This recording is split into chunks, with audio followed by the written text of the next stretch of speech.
Let's get to it. DJ Drewski, Melo SG is in the building. What's up, y'all? Winner of Baseline BCMG, the new movement showcase, came through and swept everybody.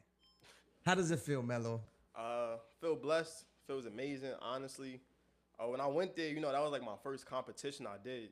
So being in that position and being in that room and then seeing everybody, I was just scoping out the scene. I went like last. Which being last, people don't like to go last, but as someone like yourself who's scoping the scene, now you know what you're competing against. Yeah, definitely. That's why I like going last. Like, Right. I don't never like to be the first because, especially with the crowd, like they was there for so long, and then at first everybody was sitting down and all that.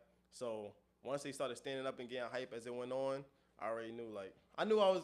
I don't want to be too cocky. You but can I be knew I was cocky. gonna win. You in a suit right now, I just bro. believed in Be myself. cocky. Yeah, I believed in myself. I knew I was going to take it home, and I appreciate everybody at Baseline. Shout out to y'all. I got Zach, my boy right here. Thank y'all for everything. Now, just to be clear, you didn't just come from Consonant's Mafia-thon. Nah. This is how you get jiggy every day. Yeah, I be like this all the time. It's crazy. I actually stream myself. I started streaming a few weeks ago. Who is Melo SG? Twitch.tv/Who is Melo SG. Stream all the time. Gaming, making beats, recording music, all that. Why do you feel like it's important to get fly, like step out the crib with a full suit on? It's different. Like, I'm about my business, I'm about my money, but at the same time, you don't really see nobody my age or even come where I come from dress like this, present themselves like this. Like, it's all about people who just judge you based off your appearance. Right. Even though they say don't judge a book by its cover. Of course. That's like, it's natural. We all do it. It's subconscious. When you say where you come from, for people that don't know Melo SG, that's the first time they, getting the introduction. Yeah. In short, explain to people where you come from, especially people outside of New York and New Jersey that they see Brooklyn on TV or they hear about it in songs. But what was that Brooklyn experience for a young Melo SG? All right, so yeah, I'm from East New York, Brooklyn. Definitely hard. And being in those environments is like you don't really know what you're in until you leave. Right. Until you see more life. So me being there growing up, I'm like, this is all I know. So it was regular, like gunshots, not being able to stay out too late, not going outside with my friends because my parents was worried about my safety. Right. Up until I was like a teen. So once I went to high school, I went to George Westinghouse High School in downtown. And that's like the first time I ever traveled by myself. And I'm seeing how other people live. I'm seeing people from different parts of the city. And I'm like, yo, it's wild where I'm from. Then I'm going to school out there. Them out there ain't beefing with my neighborhood. So, and now, guilty by association. So, for me to come from that, and then now, out of Brooklyn, and I'm able to reflect, it's like, it was so monumental for me to come through those type of barriers that I faced. And I wouldn't really change it, but it just changes my perspective on everything. Do you feel like that experience growing up in East New York, coming from Brooklyn, have you applied it to the music that you're making today? Yeah, definitely. And at first, my music, I was inspired by the guys that was around, like Pop Smoke from Canarsie, East New York, Canarsie. Floss, shout out to the Floss. Yeah, from out there, and that was my favorite rapper. To this day, still my favorite rapper, even when he was first coming out. So I'm hearing that music, and me being inspired and loving music, I'm just trying to get creative. So now when I'm making music, I'm thinking about him. I'm like doing stuff that he was doing. Right. And then the more it goes on, I'm like, but that's not me. So you were making drill records? Yeah, I was making, Which like 90% of young artists in New York City, because you grew up to drill music, you felt like that's the type of music you had to make. Yeah, but the thing is, I wasn't fully faking it. Like, I wasn't sitting there talking like I was spinning blocks. I was just on the beats because I love the production, like the UK drill beats, all those beats. I love them. So I was rapping on those beats, but I was rapping more on like a different type of energy. Like, I wasn't talking hot. Right. But seeing that, and I was like, nah, that's not really the lane for me. Like, it's not who I am as a person. Like, you meet me, you don't think I'm no drill artist. I'm just being honest. Like, I'm not no. A lot of people not drilling in suits. Yeah. You know what I'm saying? Or unless you John Wick or something. Right. If you John Wick, maybe. No, but I think for the time, right, it was just like you said, the beat, the drill beats was the thing to jump on. Yeah. Not always the context of drilling or spinning blocks and going after your ops, but the sound, that's just what it is. In New York City, Yeah. for a while was straight drill beats. Now it's like sexy drill, right? But you came today, you're like, yo, the first record I'm gonna play is one of the first records where I switched my sound up. So what made you decide, all right, I'm gonna go a different route. I'm gonna change things up. I'm gonna have more fun with it, more, because a lot of the records you played today, like up tempo, you could mosh to them, you can have fun. Yeah. Like, what made you decide, yo, I'm gonna switch things up? I listen to a lot of artists. Like, I don't really listen to anybody from the city currently. Like, from here I listen to like Lil Tecca right now. Yeah, Tecca. You know what's crazy? He's doing the most in the city right now. Right. And most people don't even know. Like, underrated. Yeah. He's underrated only here. Because it doesn't feel like a Queens artist or a New York artist, right? But like you said, his numbers are crazy. He's huge. He's touring. Yeah.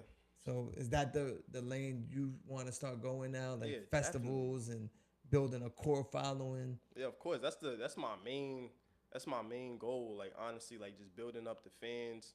I don't really care to do no features with nobody. I would, but that's not my goal right now. Do no collabs, connections.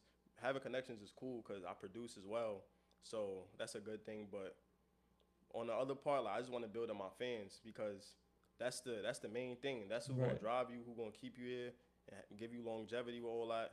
And I was listening to like a lot of dudes. Back to your last question, like Cardi, Yeet, Travis Scott, like those are the people like every day besides Pop Smoke I was listening to. Like, so I'm like, these guys is more in the lane of how I live my everyday life, like a chill dude, mellow, right, educated, smart, swaggy, like everything. And like, I'm not in the streets. I could listen to it and I could appreciate it, but I got to be real with myself. Right. And my music is never gonna come off the right way to anybody if they don't believe it. Right, if it's not authentic. Yeah, it's not authentic. So now I feel like everything I make is me.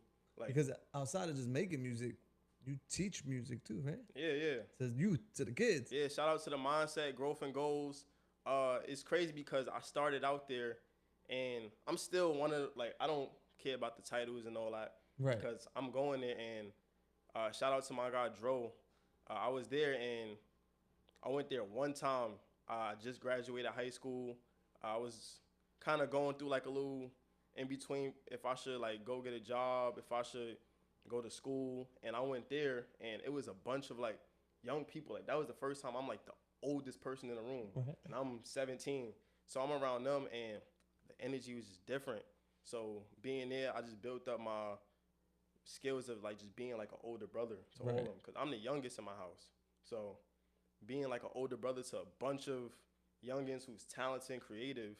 And now it's to the point where I'm one of them, but I'm also like their mentor. Right, but I feel like it's important because the age gap is not so far. They'll look up to you and actually listen to you, and don't look at you like an old head that doesn't know what's going on. Right? Yeah. Do you play them their music? Have they heard like Melo SG music? Of course, they be in the studio. So they be getting turned. Yeah. They be getting turned to everything. They get all my songs. They be in the studio with me. They come to the crib, record, make beats with them. We've been meeting up every Thursday since I've been going in 2023. So every Thursday we meet up. We do music together, all that stuff. And I don't really like how we meet certain people and they be like, oh, look at the YNs outside. Because it's like, we pushing creativity. We not in the street doing all that stuff. Like, if anything, we bringing in more and more people. We saving people from that. So instead of YNs as young navigators, we navigating through everything, through the business. We taking over everything. We doing shows. We just at Gramercy. We just had Gramercy Theater. We just did Terminal 5. We just did mad stuff. Right. Yeah, so it's like every day as they get older, they learning more and more. And I'm happy that I'm in a position to where I could just mentor them and teach mentor them, and teach people that's younger than me. Because I had my father, I had my brother do that, which is not common where I'm from at all. 100%. You're blessed. Like, that little thing, which is normal to a lot of people, from where we come from, that's a blessing to have both parents, to have a father figure.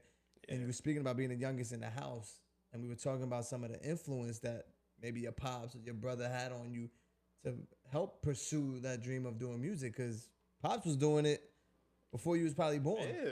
right? Like that's all I know. That's all I know. Like for real, like hearing him rap, I got so much just from hearing him and he playing artists from the 90s like 50 Cent. Like 50 was like my favorite rapper growing up. He's still one of my favorites, but that was that time, and now this time, like a lot of people be ashamed to say, yo, this new artist is my favorite, right? Because they don't want to feel like they disrespecting the legends, right? But it's like we all coexist. This is all hip hop. At the end of the day, it's supposed to evolve, go in different directions, and 50 still, you know, honorable mention. Of course, he's a GOAT. Yeah, one of the greatest. Like, love all the 50 albums. But being the youngest sibling and pursuing music, and you have family members that do music, do you feel like it's pressure on you because now they looking at you like, yo, if you're gonna do it, you gotta do this right? Like, is there pressure before you play them a song or when you go into the booth, or is it just like, yo, this is who I am, this is the type of music I make, I don't care what nobody thinks? You know, how's that relationship work? Definitely used to be pressure from him and my dad, my brother and my dad. I still get pressure when it comes to my brother. Shout out to my brother Ray Rav, Black entrepreneur. But it's definitely still pressure, but only because, like, I know that he just want the best for me. So every time I play something, it's like, still get them butterflies. On my pops, I know that he just, you know, he gonna support it. He gonna tell me what's real and what's not. But, like, when it comes to Ray, like, my brother, he's on you. Yeah, he's on it with everything. Like, every day, like, text messages, yo, you need to do this sound, you need to do this, or let's do this, let's go out and film this. Oh, you should make a beat where the 808s, instead of just zzz, the 808s, zzz, like, stuff like that. Like, he's so technical with it to where it's like, I love it because it's putting me in a position where I just want perfection for everything I do. Bettering yourself at the same time. It's bettering me, but in the moment, you know, nobody want to hear that shit trash. For me, you don't want to hear that, but as it go on, you need to hear that, because then you look back like, I'm glad he telling me, and it's not the whole world telling me. Yeah, right. Yeah. So, you know, it's perfect. I love being the youngest. You love the pressure. Yeah. But I love the pressure from them too, because this is making me better. Now, you played us like 7, 8 songs, right? 2 of them you performed at the show, which got you here today. Is there a project coming, or you just dropping singles? Like, as far as the music goes for Melo SG, what's the plan now? Right now, just dropping singles, getting my consistency up, getting my face out there more, getting known by more people, trying to do more shows, all that. Project is gonna come in due time when I evolve my sound a little bit more and decide, like, that's what I want to do. But for right now, I'm just one song at a time. Taking your time with it. Yeah, taking my time. Respectfully. He got that new sound, so you better tap in. Tell them your Instagram, how they can follow you. And if you have any more shows coming up, you know what I'm saying? Currently, you know, unless Baseline got other plans for me. We got a show coming. Up? Can he be a featured artist or something? You know what I'm saying? Get in there. I ain't gonna lie. But Melo SG on Instagram is Real Melo SG. That's everywhere. Real Melo SG. RealMeloSG. Twitch, who is Melo SG? I just want to say also, shout out to Drewski. Thank you for everything, because nowadays we don't have a lot of artist development at all. Like, a lot of labels and spots, they want to take artists that's already blown up and just capitalize off them. They got a hot TikTok sound, like, oh, let's get on this now, and then they fade away. And then now we're in a place to where we had no song of the summer. Right. We had stuff like that. So stuff like this where it's people in power that's tapping into what's going on underground and then helping give them a platform, so powerful.